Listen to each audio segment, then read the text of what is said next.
I never thought I'd live to see the day I'd be locked out of my own home. Not for missing a mortgage payment. Not because of fire or flood. But because of wildflowers. 15 years I lived in Oak Ridge Estates, a peaceful place, until the HMA turned it into a war zone. My name is Robert Jensen. I'm 45, retired early after teaching high school history for nearly 2 decades. My house, modest and quiet, became everything after Claire, my wife, died of cancer 3 years ago. We didn't have time to finish a lot of things together. But the one thing we did was start that garden. She wanted butterflies, she said, something beautiful still landing here after I'm gone. So I planted wildflowers, native, low water, county recommended. I even got a certification from the local conservation office. A small plaque read, Certified Wildlife Habitat. Claire would have loved it. But that didn't matter to Vanessa Mitchell. 6 months ago, she became HMA president. Young, driven, always dressed like she was running for office. Former corporate attorney. The woman spoke in bylaws and memorized paragraphs. At her first meeting, she told us, aesthetic harmony is non-negotiable. She wasn't exaggerating. Within weeks, the previous board members, kind retirees who understood balance, were gone. Replaced by slick professionals, all seemingly hand-picked. Suddenly, citations flew like confetti. I was first. A pale envelope on my door. Violation, unauthorized vegetation. Accompanied by a photoshopped image of my house, with the garden erased, a blank lawn in its place.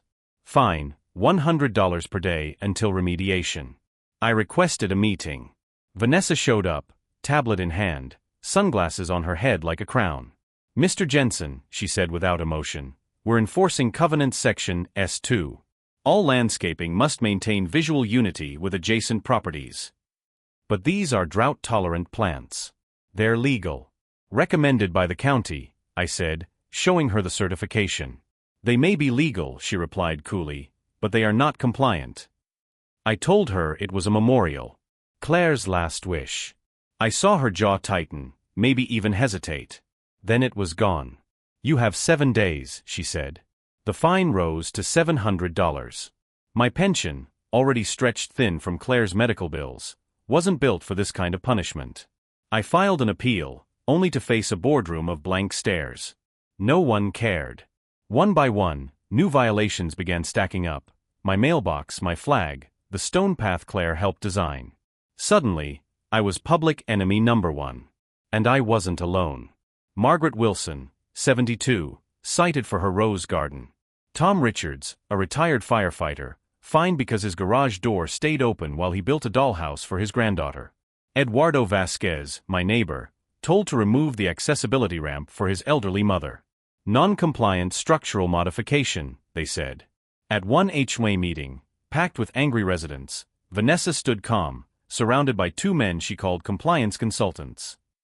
She smiled and told us, if these standards are too difficult, perhaps Oak Ridge isn't the right community for you. That night, I spread out a map of the neighborhood across my table. I started tracking citations by house. A pattern emerged, an L shape, affecting mostly retirees. People like me. Then I cross-referenced property sales. 6 homes, all recently bought by LLCs. Same agent. Same name. Mitchell Development Partners. The surname hit me like a gut punch. This wasn't enforcement. This was elimination. And they had just made a terrible mistake. Because tomorrow, my brother Mike was coming. 25 years as a Navy SEAL. They had no idea what was about to hit them. Saturday started like a perfect day. Clear skies, warm breeze, and my grandson Jack pitching the winning strike in his baseball championship. I was still smiling when we got ice cream after the game. My son clapped me on the back and said, "He's got your focus, Dad." All I could think about on the drive home was how excited I was for Mike's arrival tomorrow. Fishing, old stories, maybe even talking about the next steps in his life after the military. I pulled into Oak Ridge Drive around 5:30, still humming a tune under my breath. Then I saw it. I slammed the brakes so hard the seatbelt choked me. My house, my home of 15 years, was gone. Not in flames. Not bulldozed. Worse. It was boarded up. Every door. Every window.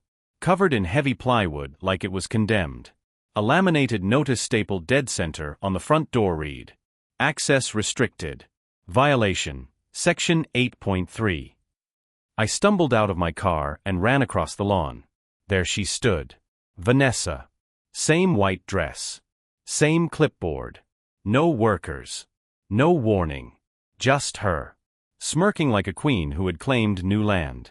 "You can't do this," I shouted, pointing at the house. "This is private property." "You have repeatedly failed to comply with enforcement notices," she replied flatly. Section 8.3 allows the HMA to act in the interest of community safety and standards. Community safety? You mean my wife's garden? That's a hazard now. It has been deemed an environmental concern due to improper maintenance. The county recommends those plants. "You may submit an appeal," she said, adjusting her glasses. "Next month's meeting agenda is open." I stepped closer, my fists clenched. "And where exactly am I supposed to live until then?" "That's not the HMA's concern," she replied. Then her tone shifted, almost like she was delivering good news. "However, Meridian Properties is prepared to make a generous offer for your home as is. All fines would be waived." That's when it clicked. This wasn't about wildflowers. It never was. This was pressure. Push people out. Buy them out cheap. Flip the land. I called the police. 2 officers arrived within 15 minutes. I explained everything, showed them the boarded-up windows, the documents. The younger officer flipped through the papers and sighed. "Sir, this appears to be a civil matter between you and your HOA." They locked me out of my home. I shouted. "My blood pressure meds are inside. My wife's ashes. Everything I own." He hesitated. "Without a court order, we can't legally break the seal." So they called emergency services. A paramedic gave me a temporary refill and did a welfare check. That's all they could do. As they left, Vanessa walked back toward me with another folder. "Meridian's offer expires tomorrow," she said softly, handing me a business card. "You should consider it." I didn't respond. Eduardo, bless him, took me in. His wife Maria handed me a pair of old sweatpants and a toothbrush. Through their window, I watched a hired security guard patrol my front lawn like it was some kind of corporate embassy. That night, I sat at Eduardo's kitchen table, a grown man, homeless, humiliated and furious. But I wasn't broken. Because tomorrow, my brother was coming. And they were about to learn the difference between a neighborhood dispute and a tactical mistake. The taxi pulled up just after 6 p.m. Mike stepped out, duffel slung over one shoulder, sunglasses hiding eyes that had seen more than most could bear. His movements were clean, controlled, 25 years of Navy SEAL discipline in every step. He looked at me. Then at my boarded-up house. What the hell happened? We sat on Eduardo's porch while I told him everything. I didn't sugarcoat it. I gave him the whole story, from the first violation to the forced lockout and Meridian's shady offer. Mike didn't interrupt once. When I finished, he set his bag down slowly. "So let me get this straight. They used the HMA to seize your house, and now they're buying up properties from elderly residents using intimidation tactics. That's the size of it." He went quiet, too quiet. I knew that silence. It was the same stillness he used to carry before deployment. Then he asked, "You documented everything?" "Every citation. Every conversation. I even mapped where violations are being issued. There's a pattern." A ghost of a smile crossed his lips. Still the history teacher. He asked for names. Timelines. Property data. I showed him everything I had. Mike stared at the map spread across the table like it was a battlefield. "This isn't random," he said. "They're targeting homes in a development corridor. Strategic acquisition." Then his voice shifted. "Command mode. We're going to hit them back. But smart. We need intelligence." He made some calls that night. Former teammates. Guys with backgrounds in digital forensics, intel gathering, and media ops. "They specialize in this kind of work," Mike said. "Except we're not in Kabul. We're in the suburbs." By the next morning, Eduardo's dining table had become a command center. Mike laid out 3 priorities. Expose financial ties between the HOA board and Meridian. Prove the violations were concentrated to clear land for development. Gather evidence that Vanessa's actions violated ethical and possibly legal boundaries.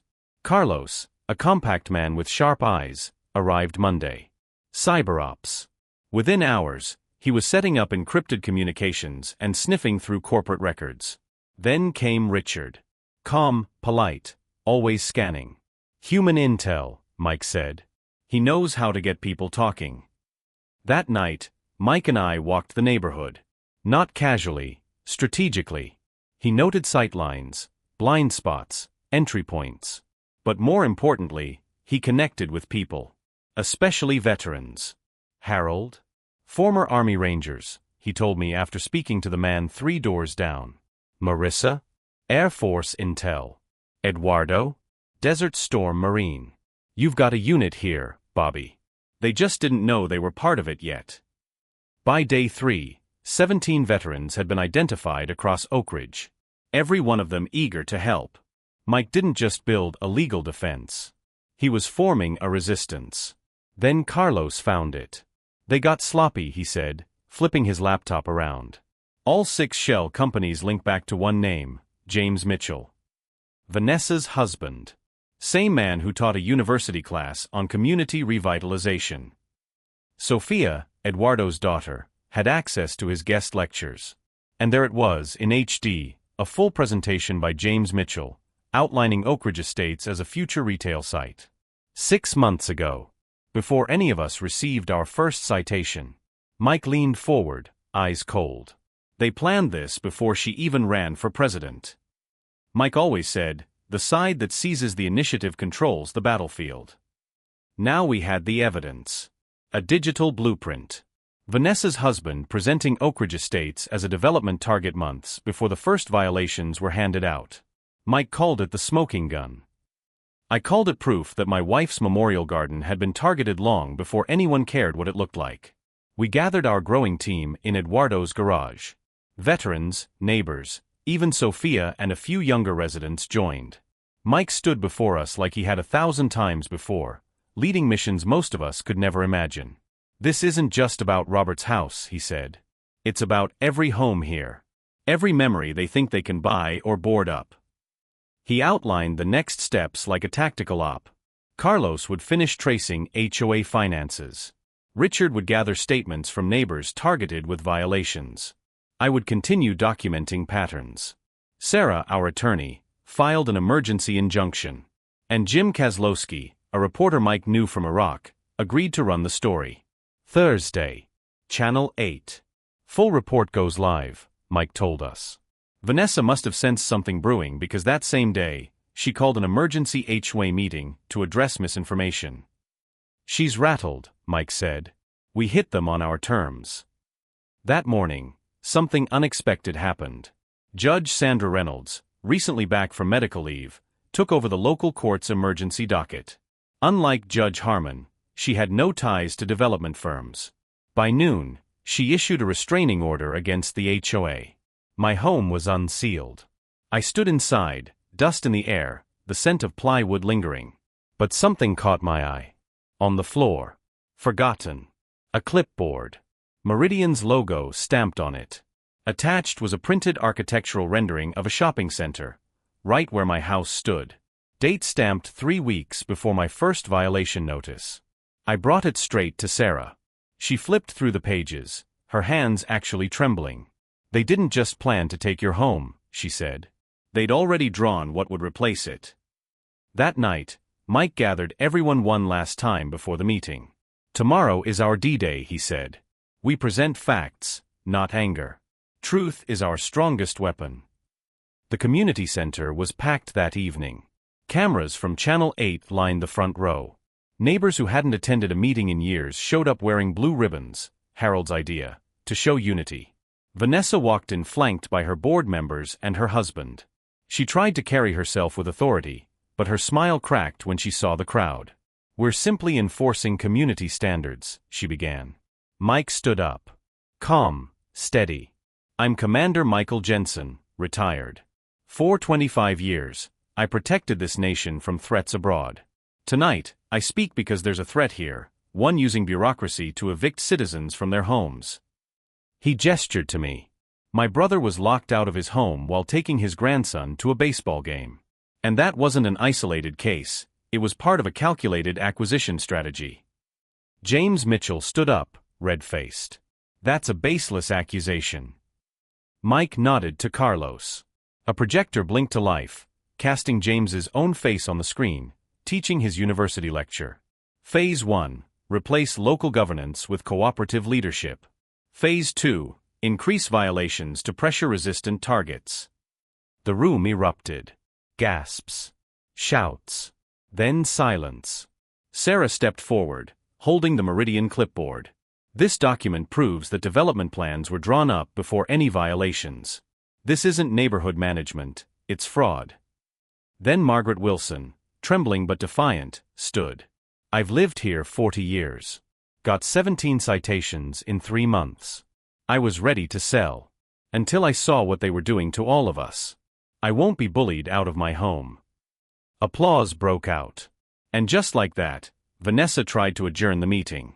But Harold raised his hand. Section 2.4 of the HMA Charter, only the board can adjourn with majority approval. We vote to continue. They were trapped. By their own rules. Vanessa and James tried to leave. But they weren't walking out of that meeting on their terms. As the room thundered with voices demanding answers, Mike stepped into their path. Calm. Steady. The state attorney general has been briefed, he said quietly. And so has the Bar Association regarding undisclosed conflicts of interest. James flinched. Vanessa's face hardened, but the fear behind her eyes said everything. The next morning, headlines blared. Skandal 8 PSA.